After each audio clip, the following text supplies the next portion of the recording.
Hi, and welcome to the Cornelius Seed Podcast. Thank you for checking out our podcast.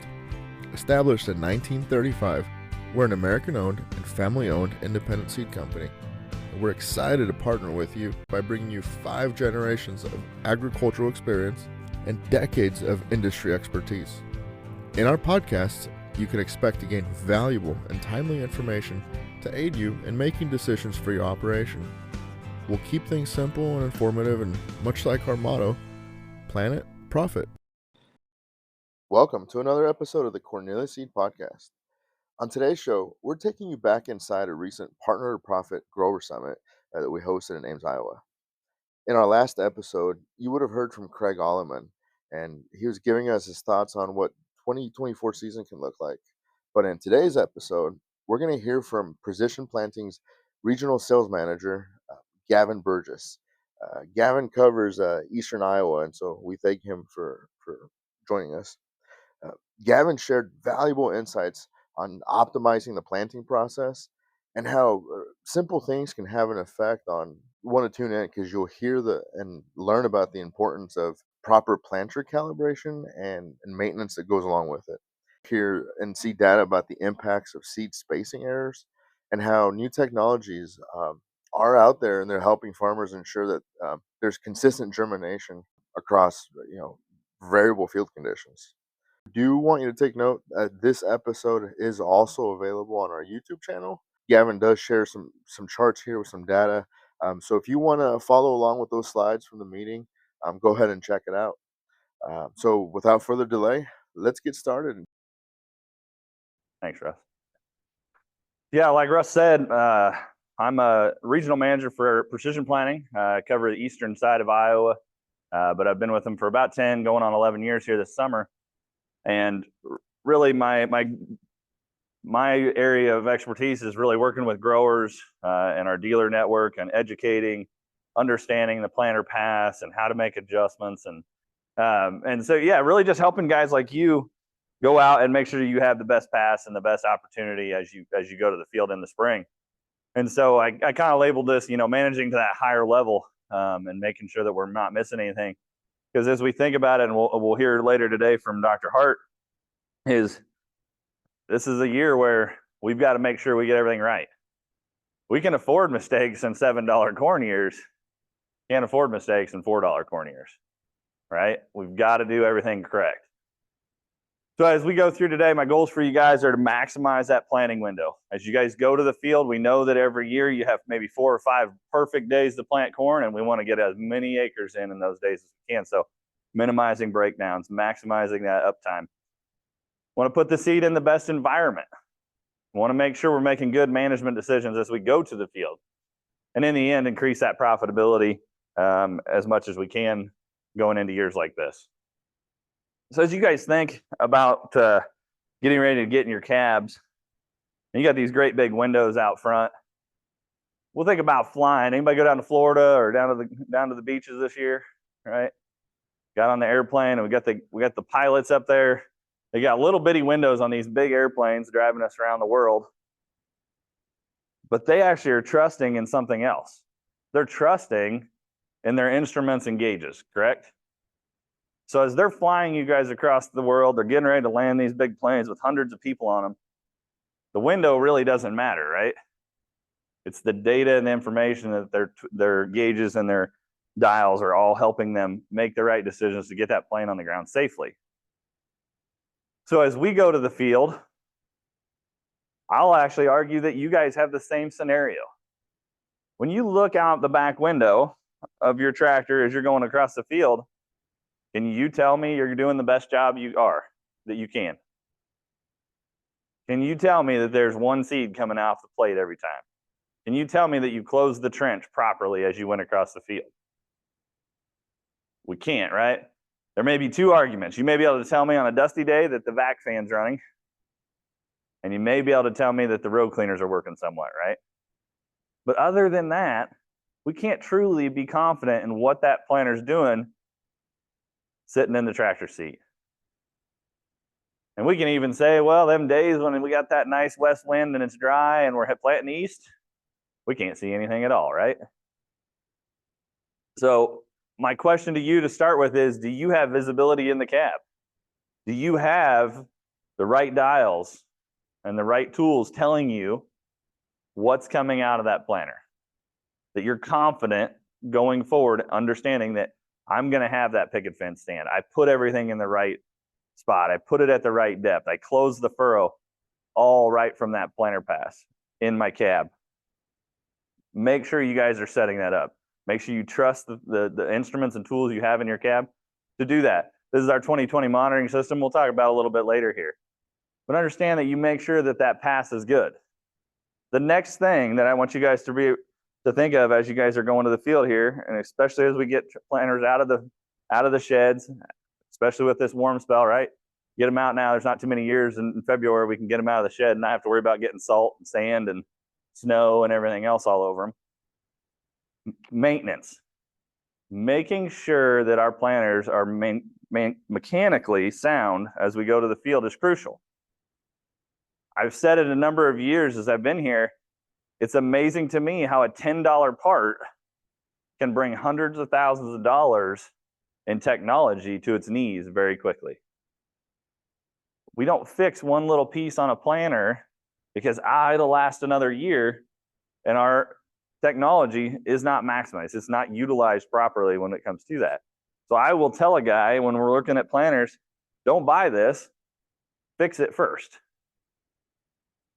So as we go through there, we're going to touch on some of these a little bit more, but I'm going to go through these kind of quick. We've got parallel arms, right? Parallel arms are ready to make our planter row units nice and tight. They keep our planter from vibrating and shaking that shank when they're loose and causing seed spacing issues. Make sure our disc openers and gauge wheels are all settled into each other. Make sure we have no gaps letting dry dirt fall in or wet dirt get in there and mud up the trench. Make sure our disc openers are shimmed properly. We'll talk about that a little bit more. Make sure our seed tube guards are up to snuff. Any Keaton seed firmers or seed firming systems you got out there. Gauge wheel arms. Any mustaches or depth stops. So as we think about those things, again, we went through them quick, but those are the $10 parts that bring your planter down, that cause you not to be planting when it's nice out, when we break one because we didn't do the maintenance on it before preseason. And we can tie all those back to the issues you guys see in your fields when we go out scouting after the crop has come up, or maybe at the end of the year when the ears are out there and we're going out to look at them. So when we think about ear potential and we think about some maintenance items, when we look at spacing, spacing is the delivery of that seed. Okay, so singulation is what our meter is doing. Spacing is really everything else. It's the delivery of that seed. So if you've got a ground drive system, you've got a hydraulic drive system that has hex shaft, chains, bearings, all that. That delivery, how those systems are working, is what causes the spacing issues on the ground. The roughness of ride as that planter bounces across the ground causes spacing issues. Making sure all the things on that planter row unit are tight so that we're keeping that thing from bouncing and shaking. So when we think about ear potential, we think about what do these errors cost us on the farm. So a spacing error, we lose about 1/10 of an ear for a minor misplaced seed. A minor misplaced seed on a 30-inch row for us is anything within 4 inches of another seed. It means they will cannibalize each other. They're having to fight over and share the water resources and the nutrient resources in that area. When we look at a major misplaced seed, we lose about 2/10 of an ear. And those are seeds that are within 2.5 inches of each other. Again, they're cannibalizing over that same stuff. Not enough nutrients and water in that area. And so as you think about those spacing errors, as we cause issues and we cause that bounce and that drag of seed, or we don't have seeds in the right spot, one of the big culprits now is high-speed planting. As I think about seed spacing, a guy that tries to plant high speed without the high speed equipment on his planter has errors, has spacing errors. the curve in our seed tube is made for 3.5 miles an hour. It offsets the velocity of seeding at 3.5 miles an hour. So when we've been planting 4.5 to 5 over the last decade, we just deemed the spacing errors that were caused during that okay, acceptable. Because at 3.5 mile an hour, we're offsetting that velocity with the curve in the seed tube. So as we think about high-speed planting, we've got to offset that by having these belts in our systems to offset the speed as we move forward. So making sure that's one major spacing thing that comes into play. As we look at emergence, we look at when those plants are coming up, are they all coming up together, right? That's our emergence. Emergence can really be looked at and linked back to management decisions. And we're going to talk through a few of these again here today, just like we are going to be talking about spacing error stuff. But our emergence comes back to management decisions. Did I replace some of the wear parts that should have been replaced, or did I leave them? Did I plant too wet? Did I plant too dry? Those type of things are what causes us maintenance or emergence issues. When we look at emergence issues, they hit a lot harder than what spacing errors do. So if I get a plant and I'm out scouting and I've got all V3 except for a couple plants, and I start to look, if I've got a V2 plant in that field of V3 corn, I've now lost half an ear on average of those. Every one of them, the half an ear. If I actually go out and I find one that is 2 leaf collars behind, so if I'm in that field of a V3 when I'm scouting, and I've got some that's just at the first leaf, or I've got some that are just spiking up, I've lost a whole ear there. There's nothing left of that ear because it's behind. It's going to continuously fall behind. It's never going to catch up. It's not going to get the sunlight interception that it needs to produce grain and fill it. And so we're always going to have a loss of an ear on that one. And so what do those cost us? As we think about the cost associated with these, a lot of times this is where we don't break it down, right? We don't break down what these errors in our fields cost us. But we also need to remember, as I think about these errors, I've put 100% of every input into each one of these, right? I put the same seed cost into every seed I put in the ground. Put the same fertility plan on every seed I put in the ground. Am I happy to get 90%, 80% of an ear, 50% of an ear, or no ear out of some of them? Shouldn't be, right? I want to get a full ear out of every seed I put in the ground. So what's it cost us when I have 1 leaf collar behind? So we would take 1/1000th of an acre on 30-inch rows. That's 17 feet 5 inches. We know, though, through our years of research, that if I lose 1 ear in that run, that'd be 1,000 ears per acre. I lose 7 bushel. We're going to say a loss potential of $5. I'm from Southern Iowa. I won't want to take my shoes off, so I'm using it for easy math. I know it's a little high where our markets are today. So that equates to $17.50 an acre. That's on 1 row, right? We did 1 row of a yield check. We figure the average planter per row plants 100 acres a row. That's probably honestly a little low in our area. So if I think about that, one issue, 1 plant in my 17 feet 5 inches of a yield check, for each row I have one of those on, that's $1,750. Is it okay to fix maintenance items? Yeah, we can fix them pretty quick and we can pay for them pretty quick. Now we can make it hurt a little worse when we think about a whole ear gone. When we think about that plant that's 2 leaf collars behind. It's $3,500 a row per year. So making the correct decisions, making the maintenance decisions is crucial. I'm going to go through some of these today, but I will throw this out there. If you guys go to precisionplanting.com/maintenance, we have a maintenance guide out there. I really like this maintenance guide because of how they broke it down. They do an in-shop version, and then they have the day 1 in-field version, all in the same maintenance book.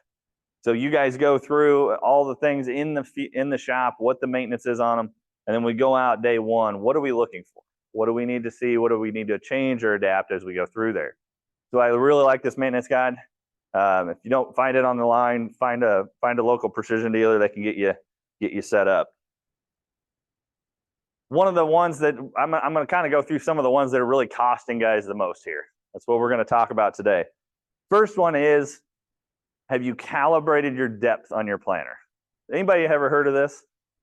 Couple guys? Have you done it? No? Uh-oh, he's got a C- grade for today, so we'll give him grace. When you calibrated it, did you find differences? 5 rows were different. So when we think, what he's saying is, when he calibrates this, we put these blocks underneath there, we see where's my true 2 inches of depth. He's got 5 rows out of 24. 5 rows out of 24 that are planting a different depth than he wants to. Different depth could mean the difference between being in dry dirt or in the moisture line, right? So as we do these, I challenge you guys to get your planters out here there's a number of ways you can do it. There's even some dealers that have built and they have tools being manufactured to do this. You can take a block of wood up on the bottom of a jack and make a 2-inch lip on it. Number of ways you can do it. But basically just go in and take that calibration, right? You're going to go through, I always think this is the pointer, but it's not. You're going to go through and create like a 2-inch step, right? So you're going to lift those gauge wheels up 2 inches, set your T-handles to 2 inches, and just see, are my disc openers touching the base? If it's cement you're setting it on, is the tip of the disc opener sitting on the cement? If it's not, and it's up in the air hovering like this, I'm planting shallow with that row. If the disc openers are holding all the weight of the row unit and my gauge wheels can spin, that means that row's planting deep. And I'm going to have that difference. When we think about it, again, this all really comes back to accurate depth.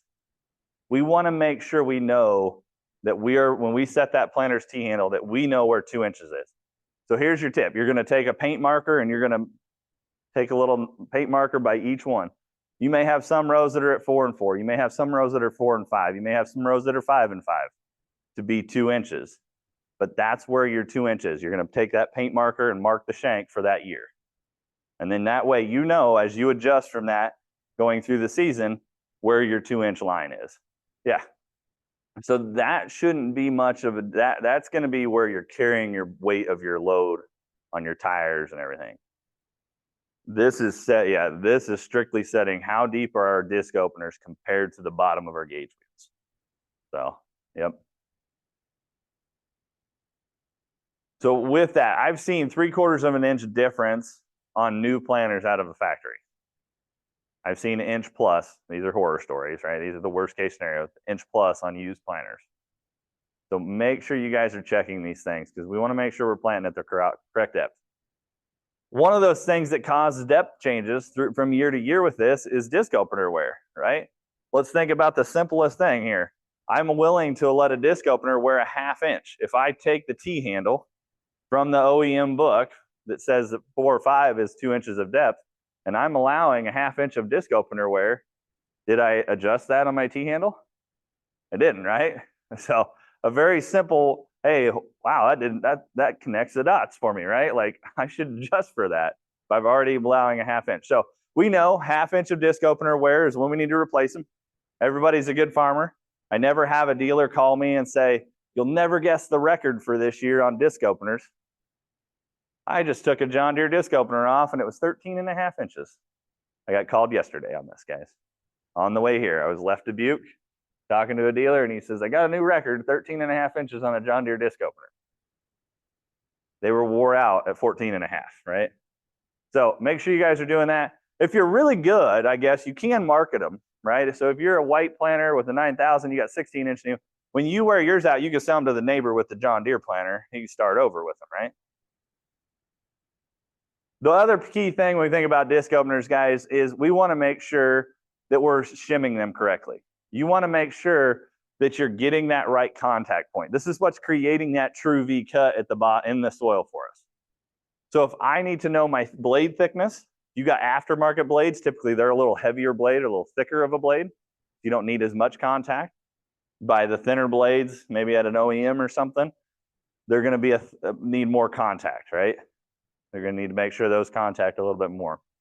So as we think about those, get those things shimmed up right. But not only that, when we talk about disc openers, this is one of the things that's really, really eye-opening for us these last couple of years, is disc openers are not all made equal. Plain and simple, they're not made the same. So the first test I want you guys to do when you're installing, get new disc openers and you're installing them, lay them on a flat surface. Make sure they're flat. Make sure they're not warped. These blades go through heat treating processes, most of them.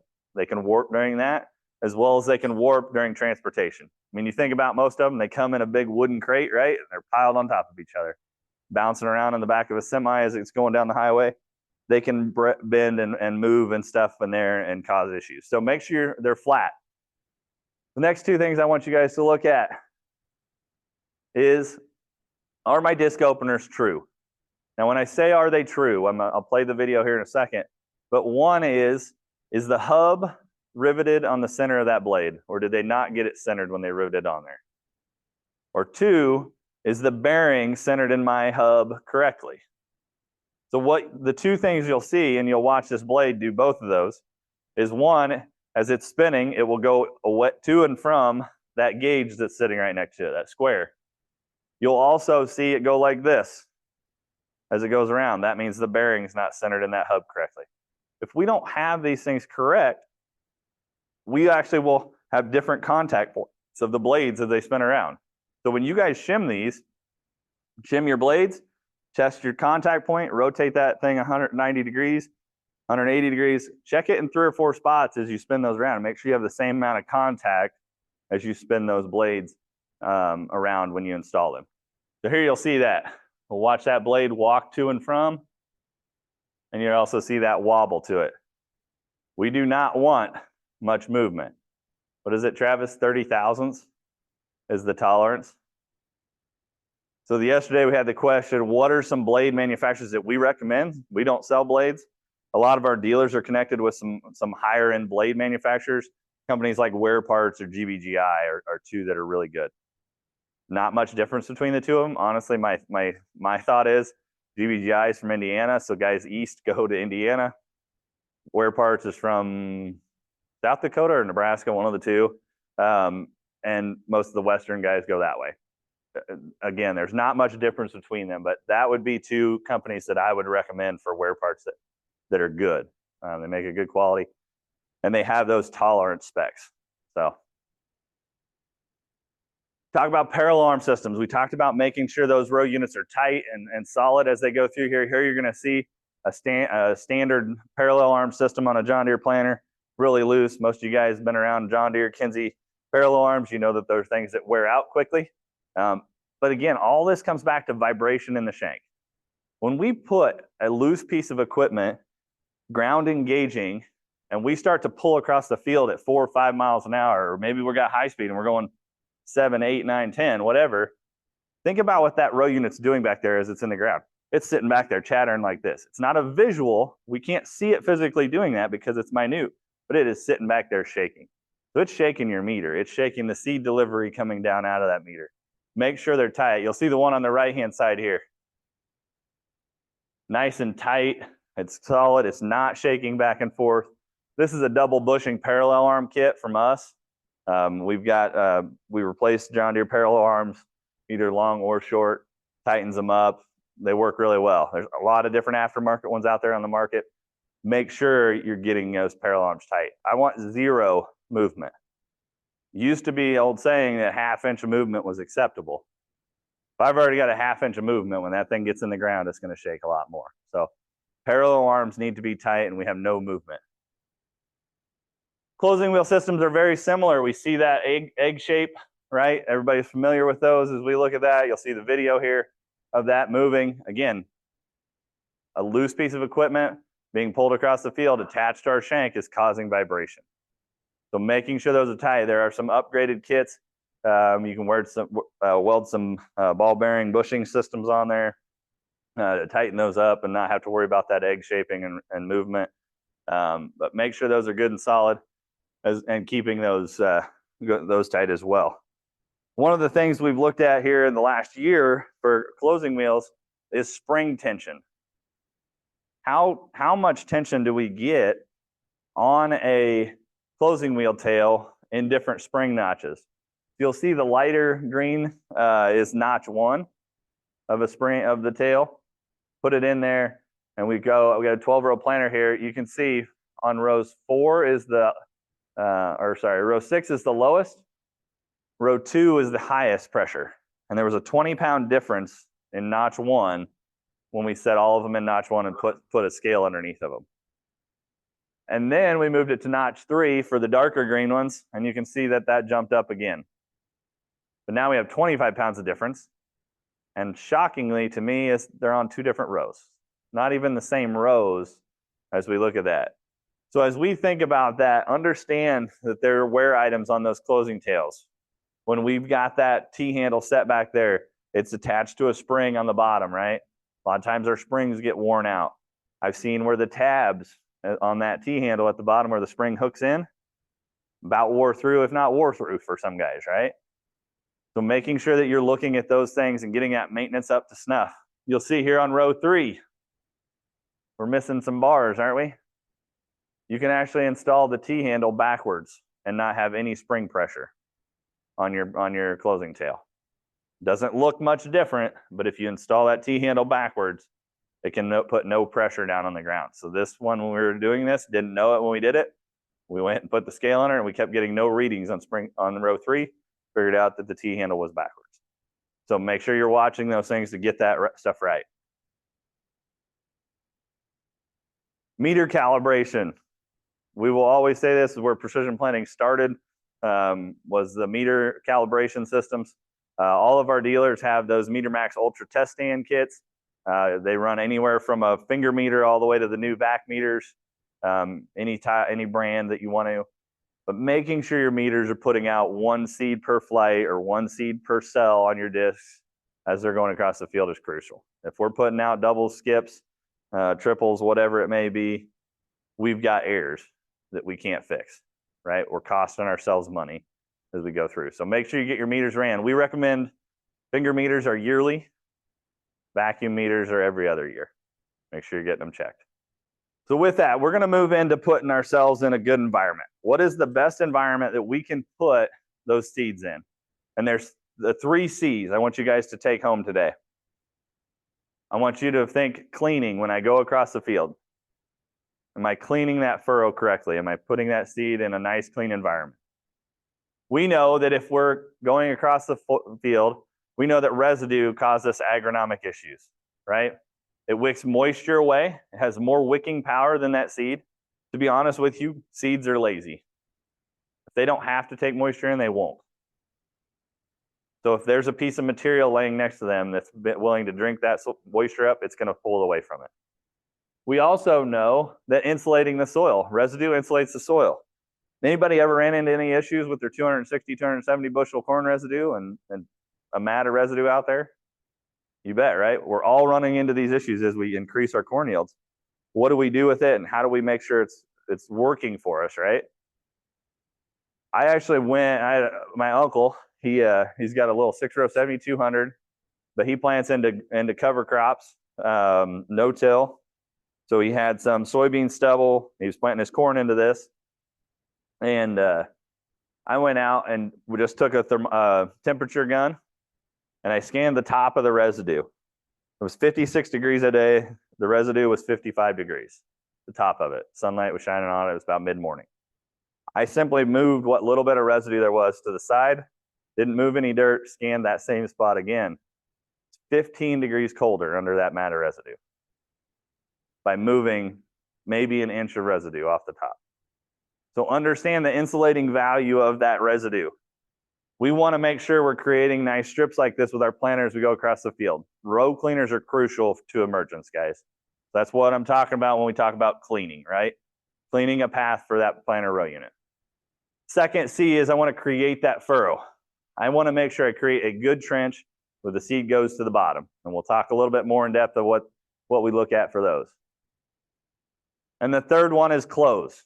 I want to make sure that I'm closing that trench out, because the ultimate planter pass, guys, is when it looks like we were never there. That's the ultimate planter pass. My closing wheel system does its job.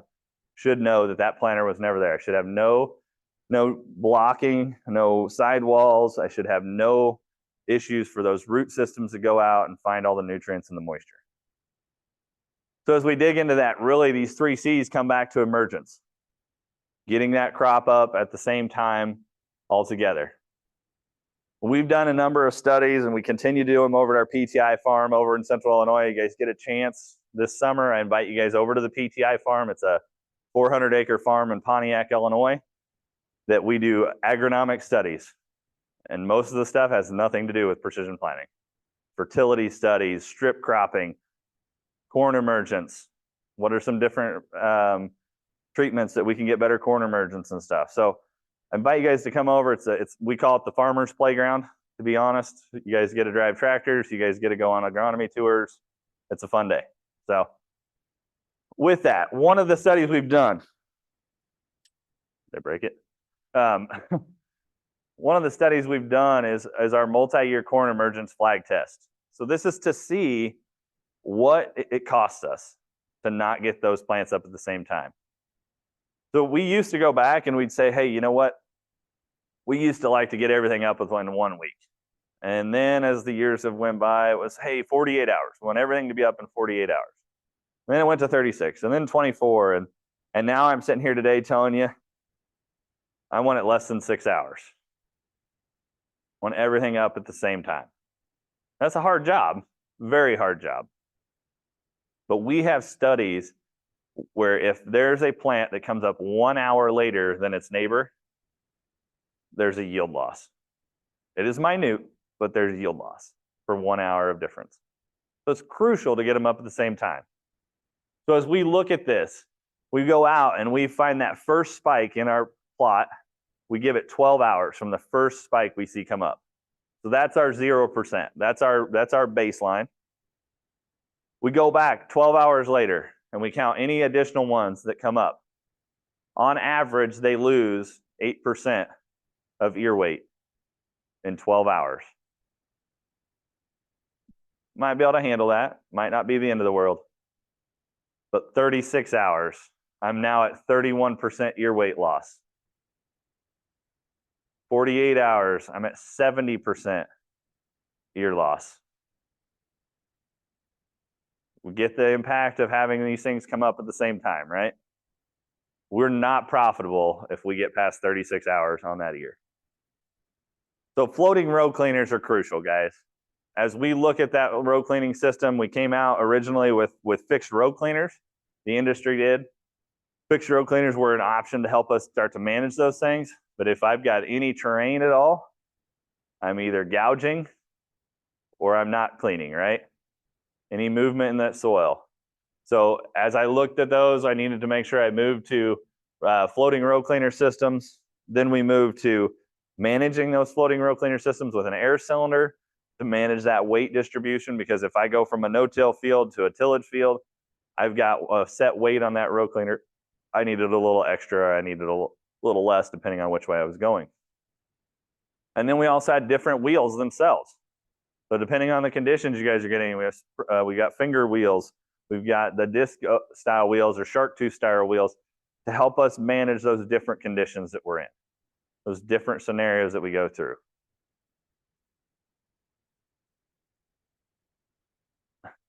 So as we look at that, here are those ears associated with that.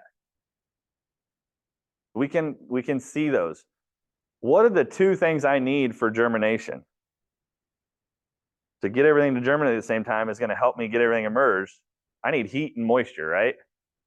So cleaning, the crucial part of cleaning is the heat element of that, right? Getting that heat, that sunlight into that soil to heat it up around that seed.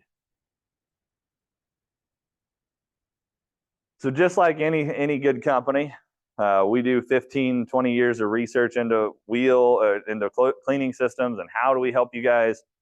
We ended up developing our own because we were finding these flaws. We weren't seeing them get fixed, and we couldn't figure out how to make them better for you guys. So one of the big downfalls with row cleaners is they're mounted to the front of the shank. What's the common theme for me today?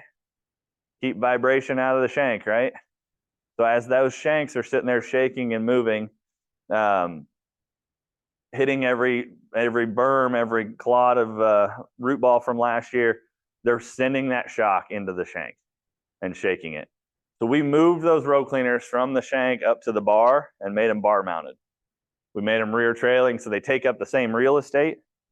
But some of the cool parts about it is we ended up adding a tine engagement depth lever. So right here on the front of that nose, I've got a T-handle, just like I would be able to change the depth.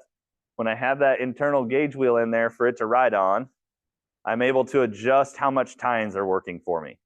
So if I think about, I'm just planting in a no-till soybean stubble, do I need a lot of tine length? Probably not, right? If I use the total tine length, I'm probably going to move some soil. So now I can lower that down, just use a little bit of tines to move that soil, or move that residue and not move soil. Get into some heavy no-till or cover crops, or maybe some heavy corn residue, and I need some more tine length to help me move that away. I can adjust that T-handle to where that wheel goes up, and I've got the full tine engagement into the ground to help me clean that system. So we're really excited about these. We've seen some great results from them, but we're changing the way we're thinking about these things to help improve that emergence factor for you guys. As we talk about creating the furrow, we talk about making sure that that furrow is wide. We talk about furrow integrity is really one of the terms we like to use. A furrow that is wide, it's at the depth it's supposed to be, it's holding up as we put the seed in the bottom of that trench as we go through. So what are some things that cause us issues with that? One is furrow width. Now, we look at this tool here, and a lot of people call it a seed tube guard. And it's doing that, but actually I think that's a false name in my opinion.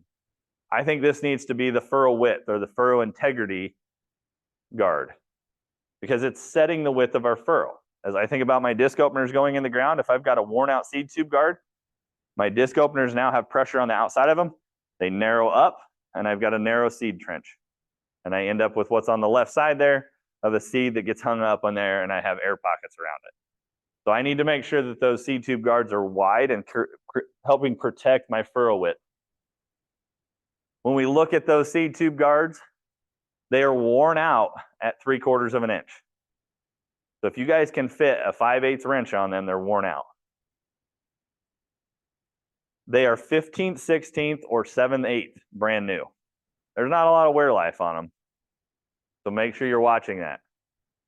We have seen those things down very, very narrow on guys' planters.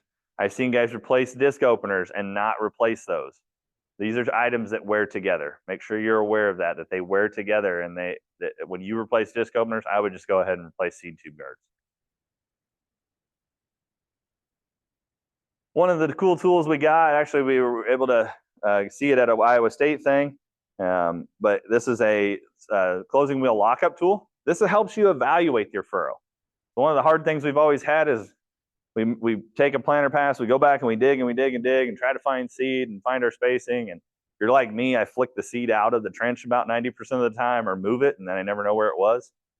This tool allows us to lock that closing wheel tail up, plant for 50 feet, and be able to see that trench open. Did I hold the sidewall? Did I create a good furrow? Is my seed at the bottom? Am I planting into moisture? I can evaluate all that without having to dig. Really neat tool. So contact your local dealer. I know Cornelius is going to get all their reps some of these, so when they come around and help you guys set planters and make sure things are good, they'll be able to help you guys lock one of them up. So emergence, as we think about getting that crop up out of the ground all at the same time, we talk about moisture, right? Planting depth, planting into that moisture line. And we can look at both these lines and say the seed was planted at the right depth. Both sets of these seeds were planted at that good 2-inch depth or wherever that moisture line was in this field. But we've got different emergence levels because moisture was different in both areas of those fields. It was the same field. The moisture level in one soil was lower than it was in the other. And we've never been able to see that, right? We had to always pull in, we plant a little bit, we dig, we find that moisture line, and we assume it's the same throughout the whole field, right? How many of you guys have one soil type in all your fields? We don't, right? Nobody's raising their hands. This is north central Iowa is as close as we get to one soil type in a field, right? So if we don't have that, how do we know?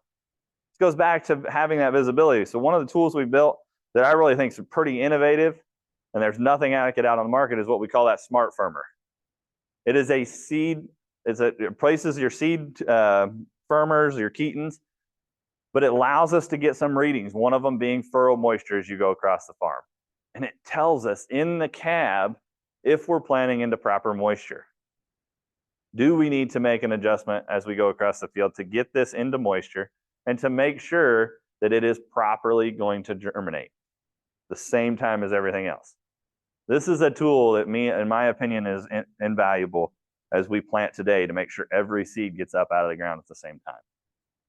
Not only does it give us moisture, it gives us furrow integrity, or furrow, why am I blanking on it now? And basically it's looking at cloddiness of the soil, so it gives us that. It gives us clean furrow, looking at residue. It gives us soil temperature.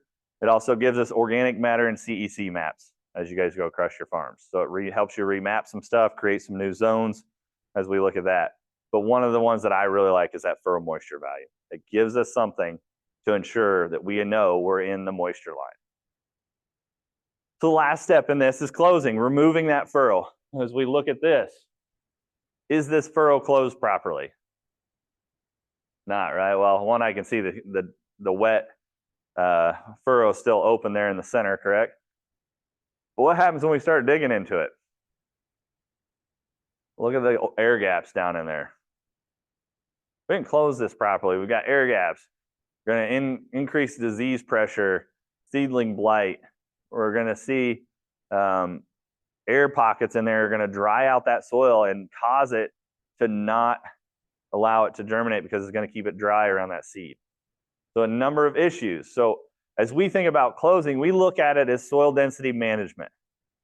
We want to make sure that that seed has seed to soil contact and that we have good aggregate to that soil. So it's soil density management as we look at it. We want to create a sidewall with those gauge wheels. We want to firm the seed into the soil, but we want to close from the bottom to the top.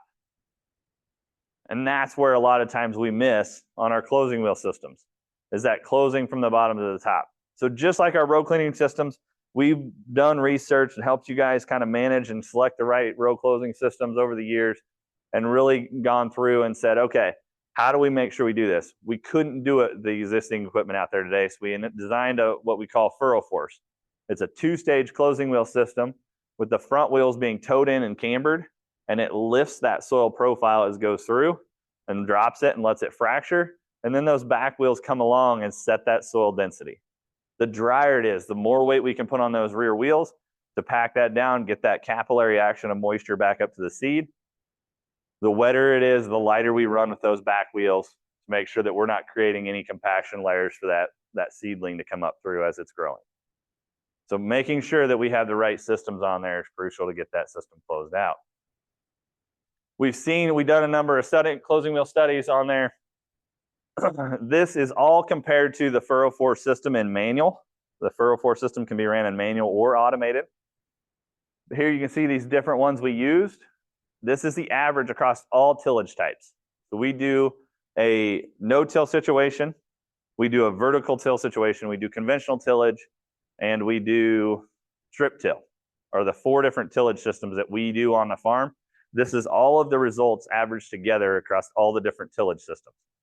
So you can see those different systems. A lot of probably what you guys have out today. We've got dual rubber systems, we've got short spikes, we've got long spikes, we've got cast systems in this study. Kind of covers all of the different areas. But you can see where that furrow force system being cambered and towed in, lifting that soil, where none of the rest of these are doing that. We're not getting that lifting action of that soil profile to let it lift and drop and fracture. And that's where that stands apart. So you can see it not only on the yield side, but even when we add the cost of the equipment in, what the benefit of that is. We're still an ROI, still a positive ROI above and beyond all the other ones. So not only when you guys select equipment to help improve an operation, do you need to see that it gains yield, but you'll also need to look at it and say, is it helping me on the financial side? Yeah, they score okay in conventional tillage. That's a very political way to answer that, but they score okay. And this is all available. If you guys want this, get a hold of your local precision dealer. They can get you the PTI results book. You guys can look through all of it. I think there's like 160 trials that we publish, and it has all these different ones in there. So you guys can get with a precision dealer and have them send you a copy of a PDF of that. So, yes, dual rubbers struggle a lot.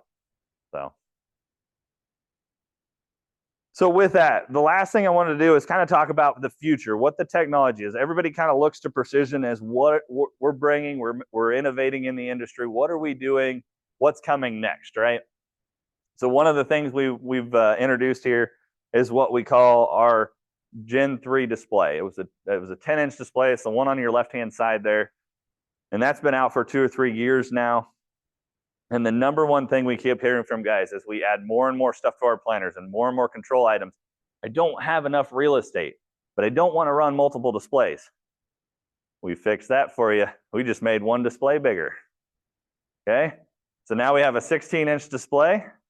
It actually has over double the screen square inches on it. And it's the same functionality. It goes right on there. You're able to customize that display, move all the metrics around to where you want it.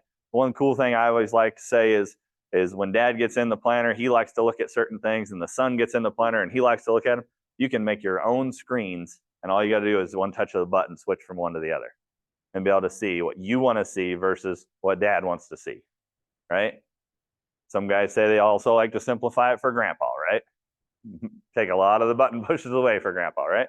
So there's a lot of options with this display. We're excited to get more inches out there for you. But as we think about adding things like smart firmers, like I talked about, think about all that data that you could have and be visualizing and see.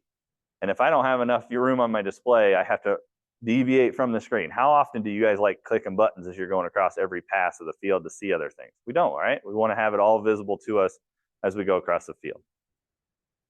The next thing we introduced is our new data analysis and data platform called Panorama. So this is our new platform that allows us to view, analyze, summarize, and share data back and forth. So this is going to allow you guys to manage your data. It connects with those Gen 3s, those .2020 files.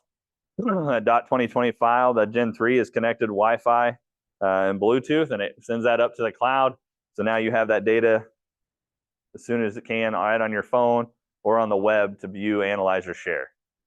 One of the cool things we like is that we started to working on this, and we've had a lot of people come forward and say, hey, we want to make sure we're able to be compatible with your platform.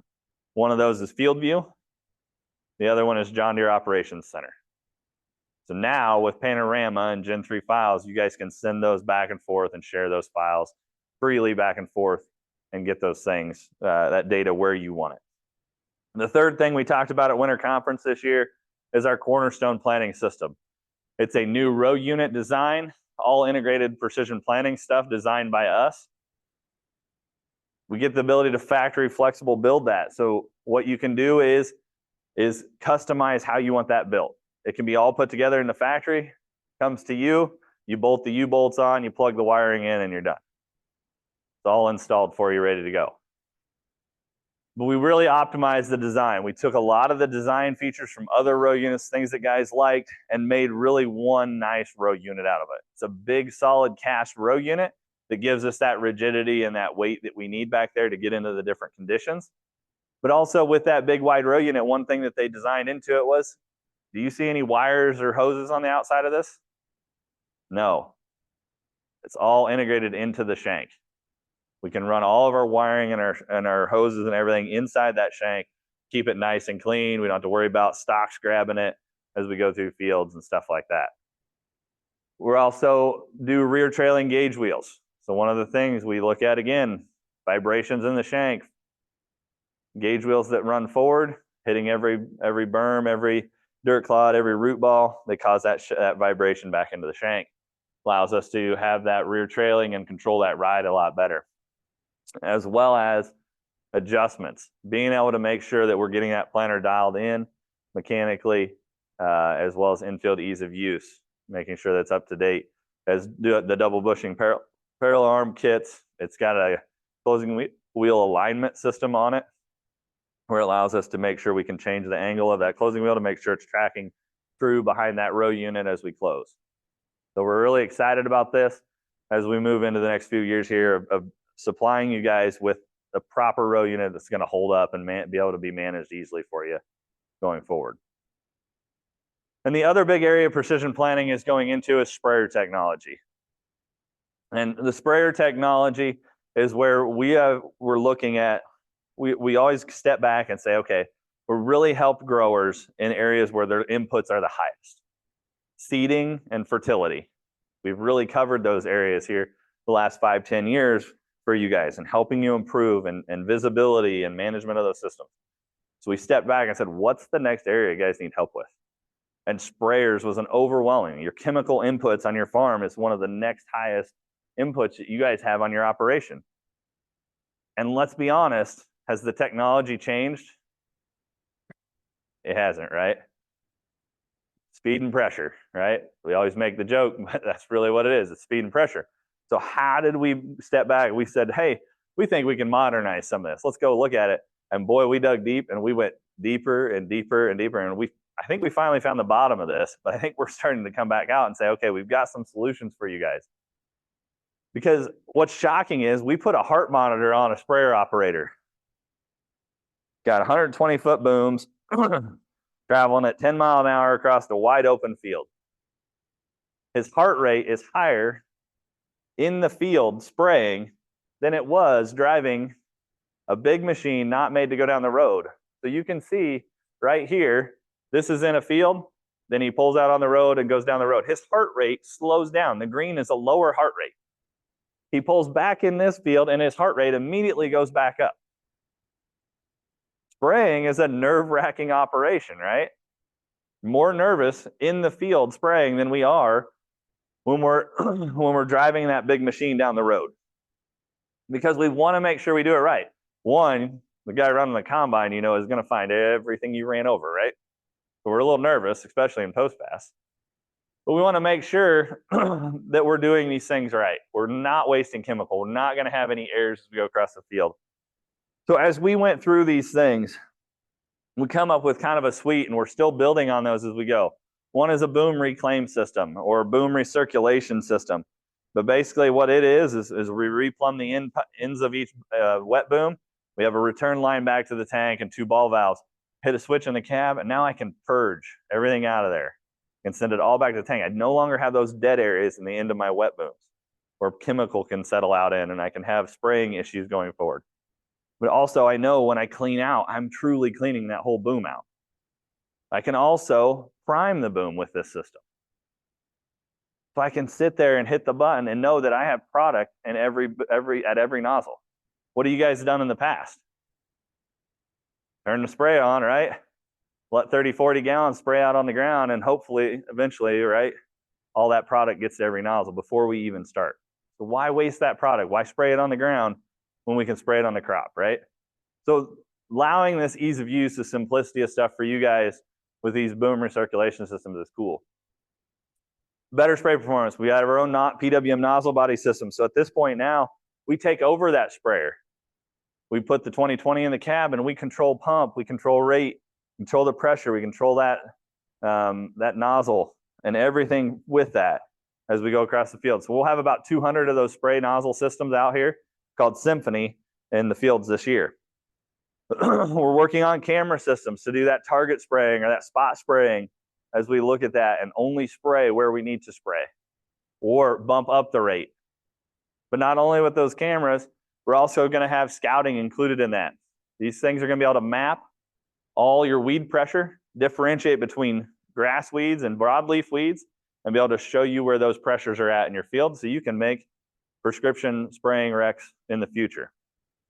Not only are we doing that with the cameras, we're also going to do post-emerge guidance for you guys.